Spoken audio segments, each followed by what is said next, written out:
രാഷ്ട്രീയ കോളിളക്കമുണ്ടാക്കിയ കൊടകര കുഴൽപ്പണക്കേസിൽ രാഷ്ട്രീയം തൊടാതെ ഇ.ഡി. കുറ്റപത്രം സമർപ്പിച്ചു. ബി.ജെ.പിയുടെ താൽപ്പര്യത്തിന് വേണ്ടി ഇ.ഡി. കുറ്റപത്രം തിരുത്തിയെന്നാണ് CPM ആരോപിക്കുന്നത്.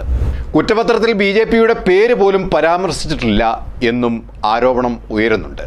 എറണാകുളം PMLA കോടതിയിൽ ചൊവ്വാഴ്ച നൽകിയ കുറ്റപത്രത്തിൽ 23 പ്രതികളാണ് ഉള്ളത്. 2021 നിയമസഭാ തിരഞ്ഞെടുപ്പ് കാലത്ത് ബി.ജെ.പിക്കായി എത്തിച്ചതാണ് 3.5 കോടി രൂപ എന്ന പോലീസ് കുറ്റപത്രത്തെ പൂർണ്ണമായി തള്ളിക്കൊണ്ടാണ് ഇ.ഡി. ഇപ്പോൾ രംഗത്ത് വന്ന് ക്ലീൻ ചീട്ട് നൽകാനുള്ള ശ്രമം നടത്തുന്നത്.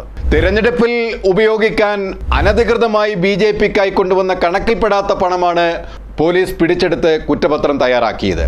തുഷാർ വെള്ളാപ്പള്ളിക്ക് വേണ്ടി ആലപ്പുഴയിലെ തിരുവിതാംകൂർ പാലസ് വാങ്ങുന്നതിനായി ഡ്രൈവർ മുഖേന ധർമ്മരാജൻ കൊടുത്തയച്ച 3.56 കോടി രൂപ കൊടകരയിലെ ദേശീയപാതയിൽ വെച്ച് ഇലക്ഷന് 3 ദിവസം മുൻപ് കൊള്ളയടിക്കപ്പെടുകയായിരുന്നു എന്നാണ് ഇ.ഡിയുടെ കുറ്റപത്രത്തിൽ പറഞ്ഞിരിക്കുന്നത്. പക്ഷേ ഈ കേസിൽ തുഷാർ വെള്ളാപ്പള്ളിയെ ഇ.ഡി. വിളിച്ച് വരുത്തുകയോ ചോദ്യം ചെയ്യുകയോ ചെയ്തിട്ടില്ല എന്നതും ചിന്തിക്കേണ്ടതാണ്.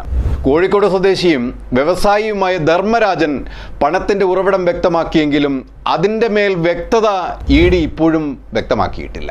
പോലീസ് കണ്ടെത്തിയ കൊള്ളമുതലിന് പുറമെ 3 ലക്ഷം രൂപയും 8 ലക്ഷം രൂപയുടെ വസ്തുവകകളും ഇ.ഡി. കണ്ടുകെട്ടിയതായും കുറ്റപത്രത്തിൽ പറയുന്നുണ്ട്. 2021 ഏപ്രിൽ 30 പുലർച്ചെ കൊടകര ഹൈവേ വഴി വരികയായിരുന്ന കാറിനെ മറ്റൊരു കാർ കൊണ്ട് ഇടിച്ച് അപകടമുണ്ടാക്കി പണം തട്ടിയെടുക്കുകയായിരുന്നു. കാർ ഉടമ കൊടകര പോലീസിൽ പരാതി നൽകിയതോടെയായിരുന്നു സംഭവത്തിന്റെ ചുരുളുകൾ അഴിയുന്നത്. ബി.ജെ.പിക്കായി 3.5 കോടി രൂപ ബാംഗ്ലൂരിൽ നിന്നും കേരളത്തിലെത്തിക്കുകയായിരുന്നു എന്നാണ് പോലീസിന്റെ കണ്ടെത്തൽ. അന്ന് സംസ്ഥാന പ്രസിഡന്റായിരുന്ന കെ സുരേന്ദ്രന്റെ അറിവോടെയാണ് പണം എത്തിച്ചതെന്ന കണ്ടെത്തലിനെ തുടർന്ന് സുരേന്ദ്രനെ പോലീസ് ചോദ്യം ചെയ്തു.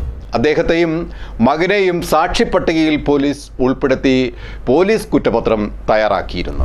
പോലീസ് കുറ്റപത്രത്തിൽ നഷ്ടമായ പണത്തിന് രേഖകളില്ലെന്ന് ധർമ്മരാജന്റെ മൊഴി രേഖപ്പെടുത്തിയിട്ടുമുണ്ട്.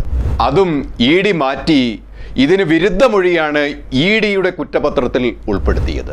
4 വർഷമായി കേസ് ഇഴഞ്ഞു നീങ്ങുകയാണ്.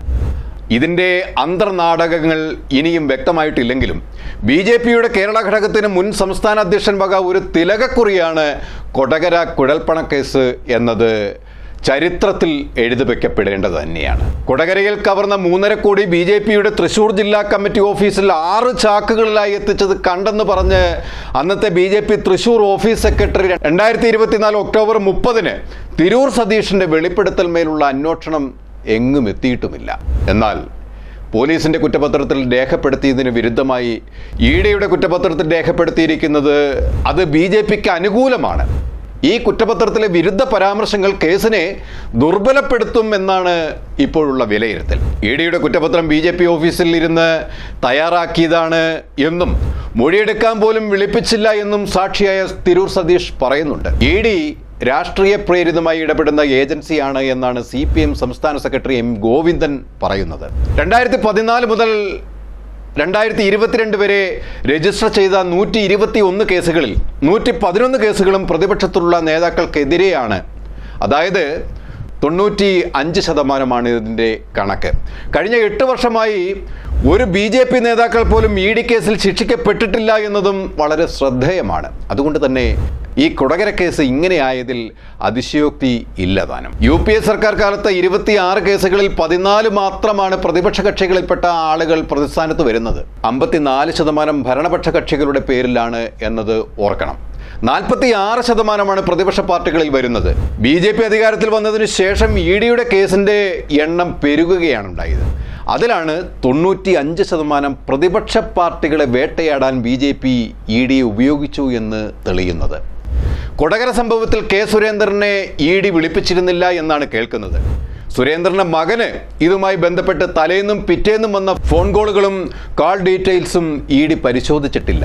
കെ സുരേന്ദ്രന്റെ മകൻ ഹരികൃഷ്ണനെ ചോദ്യം ചെയ്തിട്ടുമില്ല. ഇ.ഡിയുടെ ബി.ജെ.പി പ്രീണനമാണ് ഇതിലൂടെ നമുക്ക് വ്യക്തമാവുന്നത്. എന്നാൽ ബി.ജെ.പി സംസ്ഥാന അധ്യക്ഷൻ സ്ഥാനത്ത് നിന്ന് കെ സുരേന്ദ്രൻ മാറി രാജീവ് ചന്ദ്രശേഖർ എത്തുമ്പോൾ കുടകര കുഴൽപ്പണ കേസ് വീണ്ടും ചർച്ച ആവുകയാണ്. ഇതിൽ BJP പാർട്ടി കേരള ഘടകം എന്ത് നിലപാടെടുക്കുമെന്നതാണ് ഇപ്പോൾ നോക്കിക്കാണുന്നത്. കൂടുതൽ വാർത്തകൾക്കും വിശേഷങ്ങൾക്കും ഞങ്ങളുടെ channel like, share and subscribe ചെയ്യുക. കൂടാതെ സബ്സ്ക്രൈബ് ബട്ടണിലെ ബെൽ ഐക്കൺ എനേബിൾ ചെയ്യാനും മറക്കരുത്.